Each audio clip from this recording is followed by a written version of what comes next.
अरे चाय बनी या नहीं अब तक? सुशीला जी गुस्से में चिल्लाई। बस मम्मी जी, चाय बन गई है, अभी लाई। रसोई में टिफिन बनाती उनकी बहू रीमा बोली। जल्दबाजी में रीमा ने चाय कप प्लेट में छानी और बाहर सुशीला जी के लिए ले जाने लगी कि उसके हाथ से चाय का कप छूट गया। चाय नीचे गिर गई और कप प्लेट फूट गए। सुशीला जी गुस्से में रसोई में आकर बोली, फोड़ दिए कप प्लेट महारानी ने। जानती भी है कितने महंगे कप प्लेट थे ये। तेरे मायके में तूने कभी देखे भी नहीं होंगे ऐसे महंगे कप प्लेट। तेरे बाप ने तो दहेज में कुछ नहीं दिया, वैसे भी यहाँ जो भी बर्तन है वही इस्तेमाल करती है तू तो, वरना बहुएं कितना कुछ सामान लेकर आती हैं साथ में। खैर मैं भी किसको कह रही हूँ। इतना बोलकर वो गुस्सा करते हुए अपने कमरे में चली गई। दरअसल सुशीला जी को अपनी बहू रीमा बिल्कुल भी पसंद नहीं थी, क्योंकि वो दहेज में कुछ भी सामान लेकर नहीं आई थी। उन्हें तो ऐसी बहू चाहिए थी जिसका बखान वे अपनी किटी फ्रेंड्स के ग्रुप में कर सके। उनकी हमेशा अपनी बहू से तकरार ही रहती थी। सुशीला जी के 2 बेटे करण और वरुण और एक बेटी रागिनी थी। सुशीला जी अपने बेटे करण की शादी रीमा से कभी ना करवाती, मगर संयोगवश एक दिन सुशीला जी के बड़े भाई रघुवीर जी, जो कि रीमा के घर के बगल में ही रहते थे, उनका सुशीला जी के घर आना हुआ और उन्होंने अपने बगल में रहने वाली रीमा और उसके घर वालों की खूब तारीफ की और करण के लिए वो रिश्ता सुझाया। जैसे ही उन्होंने रीमा की फोटो करण को दिखाई, करण खुश हो गया, क्योंकि रीमा उसी की क्लास में पढ़ती थी और वो मन ही मन रीमा को बहुत पसंद करता था। रीमा पढ़ने में होशियार और सुलझी हुई लड़की थी। रीमा के पिता बहुत पैसे वाले तो नहीं थे, मगर बेटी को पढ़ा लिखाकर खूब होशियार बनाया था उन्होंने, और संस्कार तो कूट कूट कर भरे थे रीमा में। बेटे की पसंद के सामने सुशीला जी ज्यादा कुछ बोल ना पाई और उन्हें इस रिश्ते के लिए स्वीकृति देनी पड़ी और रीमा इस घर की बहू बनकर आ गई। रीमा को अब तक सुशीला जी ने दिल से स्वीकार नहीं किया था। उसका ही नतीजा था कि आज भी सुबह सुबह उन्होंने रीमा को इतना कुछ सुना दिया था। सुशीला जी के कड़वे शब्द करण भी सुन चुका था, मगर करण अपनी माँ को कुछ कहने के लिए आगे बढ़ ही रहा था कि रीमा ने करण को कुछ भी कहने से रोक लिया था, क्योंकि वो नहीं चाहती थी कि उसकी वजह से माँ बेटे में कोई दरार आए। दूसरे दिन सुशीला जी की सारी फ्रेंड्स किटी पर घर आई हुई थी। रीमा ने उनके लिए ढेरों व्यंजनों का प्रबंध किया था। सुशीला जी की सहेली कामिनी बोली, सुशीला तेरी बहू तो बहुत सुंदर है और साथ ही साथ कितनी गुणवान भी है। सुशीला बोली, क्या करूं उसकी सुंदरता का, अचार डालूं क्या? तुम्हें क्या पता, दहेज में कुछ नहीं लाई है महारानी। मेरी ही मति मारी गई थी कि मेरे कुंवर जैसे बेटे की भिखारन जैसी लड़की से शादी करवा दी मैंने। किटी में भी सुशीला जी ने जी भर के बुराई की अपनी बहू की। बेटी रागिनी हमेशा अपनी माँ को समझाती कि उसकी भाभी लाखों में एक है, फिर भी सुशीला जी को कभी रीमा में अच्छी बहू नहीं दिखाई दी। थोड़े महीनों में सुशीला जी के छोटे बेटे वरुण ने अपने साथ काम करने वाली निशा को अपने लिए पसंद कर लिया। क्योंकि वरुण और निशा मुंबई में ही रहते थे, तो आगे भी उन्होंने अपनी जॉब मुंबई में ही रहकर कंटिन्यू करने की सोची। वरुण और निशा के घर वाले भी इस शादी के लिए मान गए थे। निशा एक संपन्न मायके की बेटी थी। ये देखकर सुशीला जी बहुत खुश हो गई। इतना अच्छा रिश्ता हाथ आया देखकर सुशीला जी ने पहले उन दोनों की सगाई करवा दी। शादी का मुहूर्त अभी 6 महीने बाद का था। फिलहाल तो वरुण और निशा पीजी में रहते थे, मगर अब शादी फिक्स हो चुकी थी, तो दोनों ने एक घर किराए पर बुक कर लिया था और वो लोग वहां घर गृहस्थी का सारा सामान इकट्ठा कर रहे थे। निशा ने गैस, चूल्हा, चकला, बेलन सब धीरे धीरे करके खरीदना शुरू कर दिया था। निशा बहुत खुश थी वरुण के साथ अपनी गृहस्थी बसाने को लेकर, इसलिए वो एक एक सामान अपनी मर्जी का खरीद रही थी। निशा की पहले से ही ख्वाहिश थी कि वो मुंबई में ही रहे। वैसे भी उसे संयुक्त परिवार पसंद नहीं था और वो अपने पति के साथ अकेले रहना चाहती थी। वो खुश थी कि उसकी ये दिली ख्वाहिश भी पूरी हो रही है। जब ये बात सुशीला जी को पता चली कि निशा अपने घर के लिए एक एक करके सारा सामान खरीद रही है, उन्हें बहुत खुशी हुई कि उनकी छोटी बहू संपन्न मायके की होने के साथ साथ अपनी कमाई का हिस्सा अपने घर में भी लगा रही है। एक बार अपने किटी ग्रुप में वे शान से बोली, भगवान सबकी सुनता है और उन्होंने मेरी भी सुन ली। बड़ी बहू तो भिखारी वाले घर से आ गई, मगर छोटी बहू वो तो अभी से अपने लिए सारा सामान इकट्ठा कर रही है। उसके मायके वाले भी इतने संपन्न हैं कि दहेज में भी अपनी बेटी को तगड़ा माल देंगे। मेरे छोटे बेटी की किस्मत तो राजाओं वाली निकली। अब तो सुशीला जी और भी फूली नहीं समाती थी। और अपनी बड़ी बहू रीमा को सुनाने का एक मौका भी नहीं छोड़ती थी। आज सुशीला जी ने जब देखा कि रीमा उसके मायके जा रही थी तो सुशीला जी बोली, महारानी कहाँ चली बंठन के, रसोई का काम कौन करेगा, तुम्हारा बाप? रीमा बोली, मम्मी जी बात बात पर मेरे मायके वालों का नाम बीच में मत लाइए, रसोई का सारा काम मैंने निपटा दिया है। मेरे पापा की तबीयत बहुत खराब हो गई है तो उनसे ही मिलने जा रही हूँ, शाम तक लौट आऊंगी। सुशीला जी बोली, गरीबों के घर में अब कहाँ खाने पीने को अच्छा मिलता है, ऐसे में तबीयत खराब होना तो लाजमी है।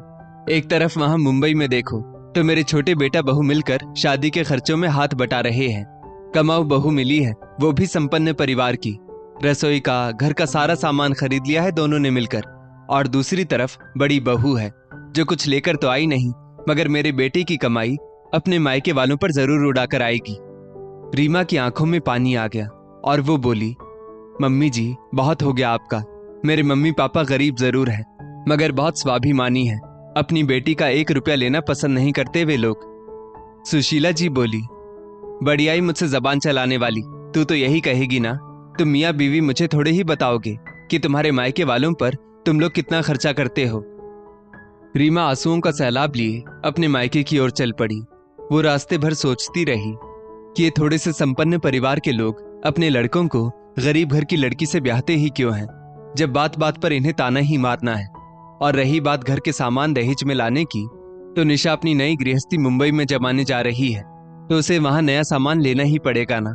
इस बात का ताना सासू मां बार बार मुझे क्यों सुना रही है। रीमा की सहन शक्ति अब धीरे धीरे खत्म होती जा रही थी। उसे अपने देवर देवरानी से कोई शिकायत नहीं थी, शिकायत थी तो अपनी सासू मां से, जो हर बार बड़ी बहू और छोटी बहू में बराबरी कर रही थी।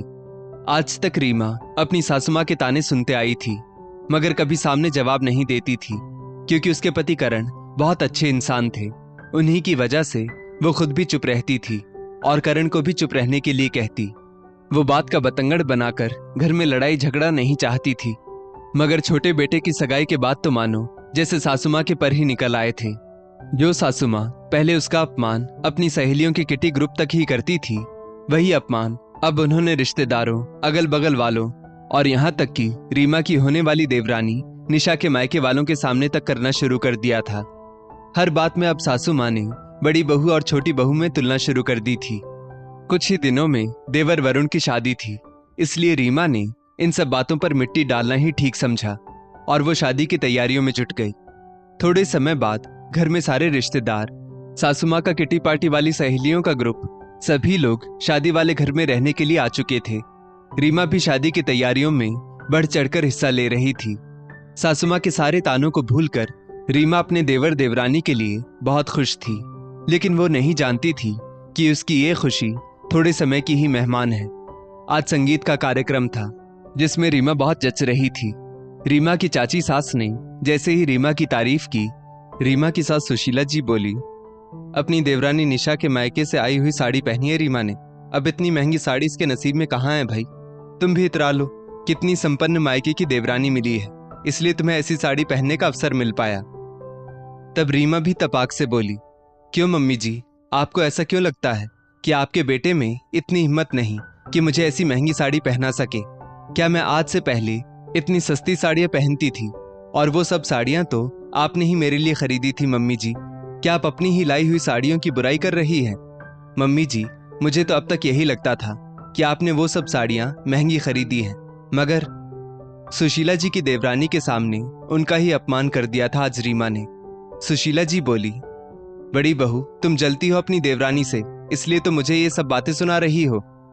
रीमा इस बात का जवाब देने ही वाली थी कि रीमा को कुछ रिश्तेदारों ने डांस करने के लिए खींच लिया और उसकी बात अधूरी ही रह गई। रीमा सभी के साथ डांस तो कर रही थी, मगर आज उसका मन अशांत हो गया था, क्योंकि हर बात में छोटी बहू और उसके मायके वालों की तारीफ कर उसकी सास उसे और उसके मायके वालों को पल पल नीचा दिखा रही थी। वो समझ चुकी थी कि छोटी बहू के आने के बाद उसकी जिंदगी बहुत कठिन हो जाएगी। दूसरे दिन सुबह सुबह रीमा ने रसोई में महाराज से कहकर सभी के लिए नाश्ते में समोसे और चाय का प्रबंध करवाया था। रीमा सभी को चाय नाश्ता परोस रही थी और भाग भाग कर सुबह के दूसरे काम भी निपटा रही थी। सब लोग समोसों की बहुत तारीफ कर रहे थे और साथ ही साथ रीमा की भी। उतने में सुशीला जी की ननद बोली, रीमा समोसे तो बहुत करारे बने हैं, जरा और ले आना। रीमा तुरंत रसोई में गई और बहुत सारे समोसे ले आई और सभी को मनुहार करने लगी। रीमा की बुआ सास उसकी बलाइयां लेते हुए बोली, तेरे जैसी बहू सबको मिले रीमा। ये देख सुशीला जी को बहुत जलन हुई और वे बोली, अरे रीमा को छोड़ो, अब तो मेरी छोटी बहू की तारीफ करने के दिन आ गए हैं।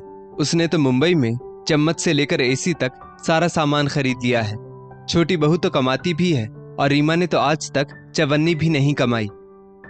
आज रीमा को सासू माँ की ये बात बहुत चुभ गई। रीमा ने आज तक अपने ससुराल की सारी जिम्मेदारियां बखूबी निभाई थी। सास ससुर की चाहे बीमारी में सेवा हो, चाहे रिश्तेदारों में कोई रीति रिवाज रखना हो, जहां रीमा एक तरफ पति की आंखों का तारा थी, वहीं दूसरी ओर उसके देवर देवरानी भी उसे बहुत सम्मान देते थे। ननद रागिनी भी हमेशा अपनी भाभी रीमा की ही तरफदारी करती थी। आज सब रिश्तेदारों में हुआ अपना ये अपमान रीमा सहन ना कर पाई। उसे लगा जैसे अगर वो आज ना बोली तो शायद जिंदगी भर और झुकती ही चली जाएगी। आज बात आत्मसम्मान की थी। रीमा बोली, मम्मी जी, मुझे कौन सी अलग गृहस्थी बसानी थी जो मैं चम्मच कटोरी अलग लेकर आती। मुझे तो आपके साथ ही रहना था और आपके यहाँ रसोई का सारा सामान पहले से था। और अगर आपको अब भी लगता है कि मुझे ये सारा सामान लेकर आना चाहिए था तो अभी मंगवा देती हूँ सारा सामान और अपनी गृहस्थी अलग कर देती हूँ। मुझे गृहस्थी अलग करने की इजाजत देंगी ना आप? मेरे माता पिता की औकात मुझे ऐसी देने की नहीं थी, मगर उन्होंने मुझे इतना जरूर पढ़ाया लिखाया कि मैं अपने पैरों पर खड़ी हो पाऊं। शादी के बाद जब मैंने नौकरी करने की इच्छा जताई थी तब तो आपने मुझे रोक लिया था कि घर के काम कौन करेगा, हमारी सेवा कौन करेगा। मैं भी चाहती तो आज भी नौकरी करके कमा सकती हूँ। बोलिए, क्या आप देंगी मुझे नौकरी करने की इजाजत? रीमा की बुआ सास बोली, बिल्कुल सही कहा तुमने बड़ी बहू। सुशीला, तुझे इतनी अच्छी बहू मिली मगर तूने इसकी कद्र नहीं जानी। बार बार ये कहकर कि तेरी बड़ी बहू दहेज में कुछ नहीं लाई और छोटी बहू अपना सारा सामान खुद खरीद रही है, तू अपने ही घर की इज्जत घटा रही है। तेरे दोनों बेटे इतने कमाऊ हैं, तेरे खुद के पास जैसे कमी हो वैसे तू दुनिया को दिखा रही है। और तो और इंसान के गुण और स्वभाव मायने रखते हैं, उसकी संपन्नता नहीं, समझी? अपनी गृहस्थी अलग बसाना बहुत आसान है, मगर संयुक्त परिवार में रहकर सास ससुर देवर ननद सबका ध्यान रखना कठिन, जो रीमा अब तक निभा रही है। मगर तुझे ये सब अब तक समझ नहीं आया, इसलिए तूने इतनी प्यारी बच्ची को इतने ताने सुनाए। रागिनी बोली, मम्मी, मैंने भी आपको कितनी बार यही समझाना चाहा, मगर आप नहीं समझी। बड़ी बहू अपनी जगह है, छोटी बहू अपनी जगह। दोनों में तुलना कर तुम अपना ही घर बर्बाद कर रही हो और अपना ही बुढ़ापा अपने हाथों से खराब कर रही हो। सुशीला जी की किटी ग्रुप की सहेली बोली, हम भी हमेशा तुझसे यही कहते थे सुशीला।